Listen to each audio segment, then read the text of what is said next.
पेड़ में एक चुड़ैल रहती थी। इतना ठंडा और मीठा पानी बड़े दिनों के बाद मिला है।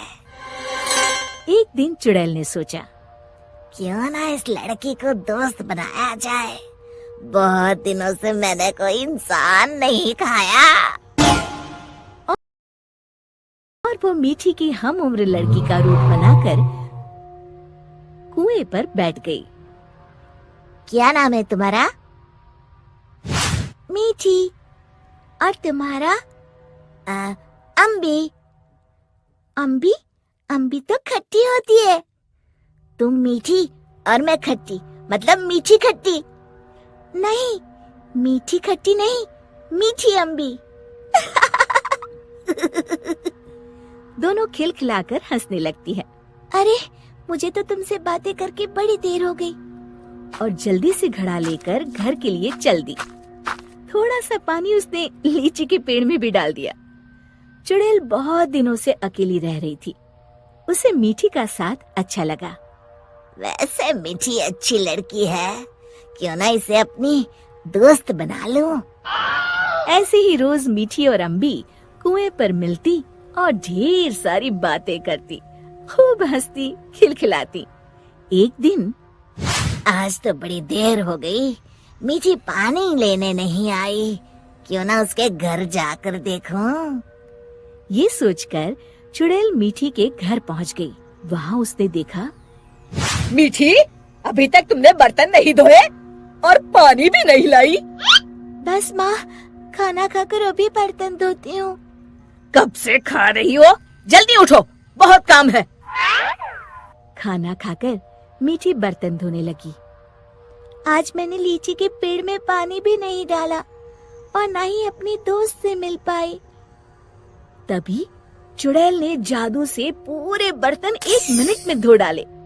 मीठी आश्चर्य से यहाँ वहाँ देख रही थी कि चुड़ैल उसके शरीर में प्रवेश कर गई और वापस आकर सोफे पर लेट गई। अच्छा, तो राजकुमारी आराम फरमा रही है। बर्तन कौन धोएगा? धुल गए।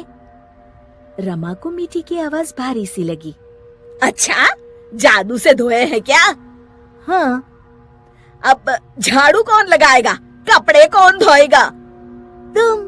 और कौन? अच्छा, तो मुझे जवाब देती है। ये कहते हुए रमा ने मीठी का हाथ पकड़कर झकझोर दिया। पर मीठी रोज की तरह रोई नहीं, तो रमा को और तेज गुस्सा आ गया। मारने के लिए आगे बढ़ी ही थी कि मीठी ने उसका हाथ पकड़कर गोल घुमाकर छोड़ दिया। रमा तेजी से गोल गोल घूमने लगी। कुछ देर तक घूमने के बाद रमा ने एक बार फिर हाथ उठाने की कोशिश की।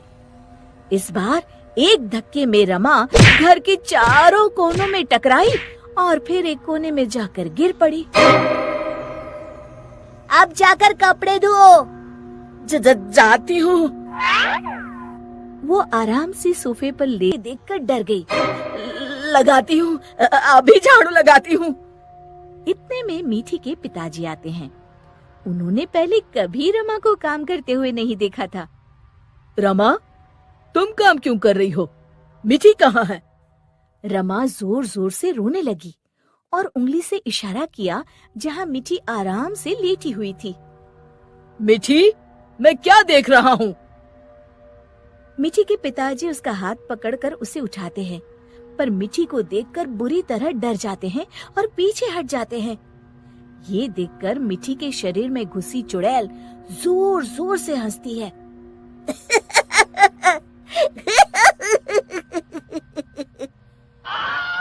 उमेश समझ जाता है। चुड़ैल? हाँ, और मीठी मेरी दोस्त है। तुम लोग उसे बहुत परेशान करते हो। मैं तुम सबको खा जाऊंगी। उमेश और रमा डर के मारे थर थर कांपने लगे। हमें माफ कर दो अम्बी, आज से हम ऐसा नहीं करेंगे। हाँ हाँ, हमें माफ कर दो, आज से हम ऐसा नहीं करेंगे। मैं कसम खाती हूँ, मीठी को अपनी सगी बेटी की तरह ही रखूंगी।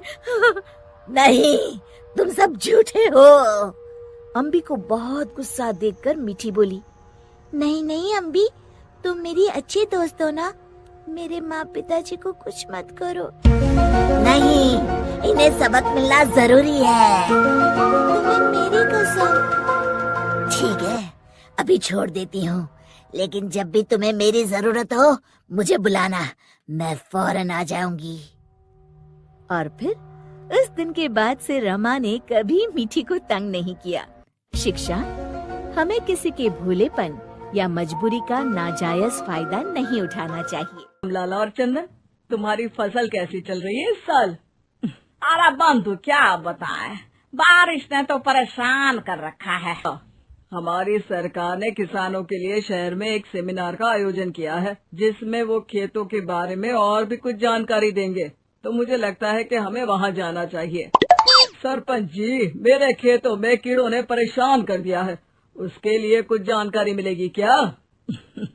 बिल्कुल, तुम्हारे खेतों के बारे में तुम्हें सारी जानकारी देंगे वो लोग। तुम तीनों को जाना चाहिए, बहुत फायदा होगा तुम्हें उससे। ये कहकर सरपंच वहाँ से चला जाता है और तीनों सोचते हैं कि वो शाम के वक्त मैदान पर मिलेंगे और वहीं से रवाना हो जाएंगे।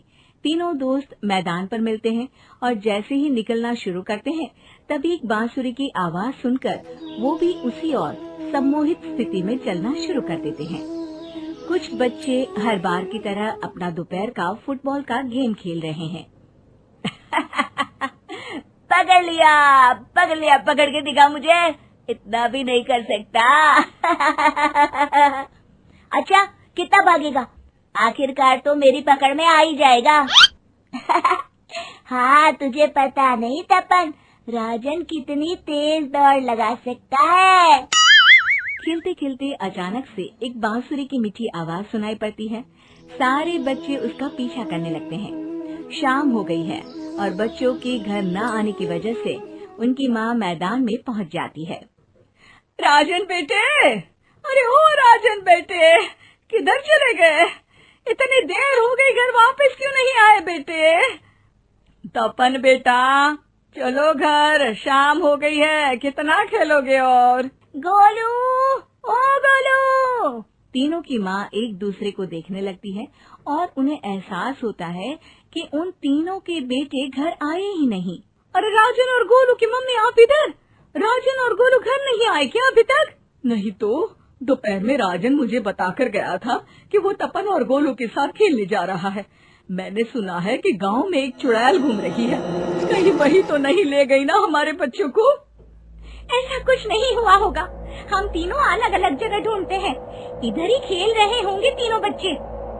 ये कहकर तीनों बच्चों की माएं उन्हें ढूंढने निकल गई। बहुत देर हो गई और फिर भी तीनों बच्चे मिले नहीं। तीनों की माएं मैदान पर फिर से मिलती हैं। आशा लेकर तीनों अपने बेटों की फिक्र में सरपंच के घर जा पहुंचती है। सरपंच अपनी शाम की चाय पी रहे हैं और अखबार पढ़ रहे हैं। तभी तीनों की माँ हड़बड़ी में भागकर उनके पास आती है। अरे अरे, आप तीनों इतनी डरी हुई क्यों हो? क्या हुआ? ऐसी क्या बात हो गई?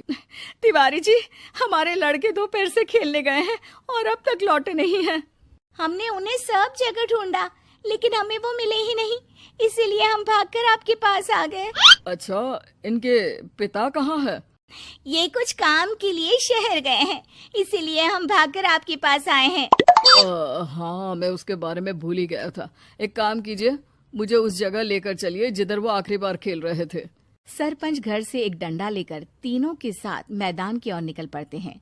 तीनों मैदान पर पहुंच जाते हैं और उन्हें ढूंढने के लिए कुछ सुराग खोजना शुरू करते हैं। आपको कोई ऐसी जगह पता है जहाँ ये तीनों साथ में मिलते हैं? नहीं जी, ऐसी तो कोई जगह नहीं पता। अचानक से वही बांसुरी की आवाज आना शुरू हो जाता है और सरपंच सम्मोहित होकर उस आवाज की तरफ जाना शुरू कर देते हैं। अरे तिवारी जी, आप ठीक तो हैं? कहाँ जा रहे हैं? अरे ओ तिवारी जी, वो हमें सुन नहीं पा रहे हैं क्या? सरपंच बांसुरी की धुन में झुककर उसी दिशा में आगे बढ़ रहे थे। ये आवाज कैसी? ऐसा लग रहा है कि कोई बांसुरी बजा रहा हो। हाँ, सरपंच जी भी उसी दिशा में जा रहे हैं। सरपंच का पीछा कर तीनों मैदान के टूटे हुए बंगले पर पहुंच गए और सरपंच के पीछे दरवाजे के अंदर घुस गए। तीनों बंगले के अंदर झांकते हैं तो देखते हैं कि बहुत अच्छे से संभाला गया है बंगला। उतने में एक हंसी की आवाज आती है। मेरी बांसुरी, तूने मुझे आज तक कभी तंग नहीं किया, हमेशा अपने जादू से लड़कों को खींच लाती है।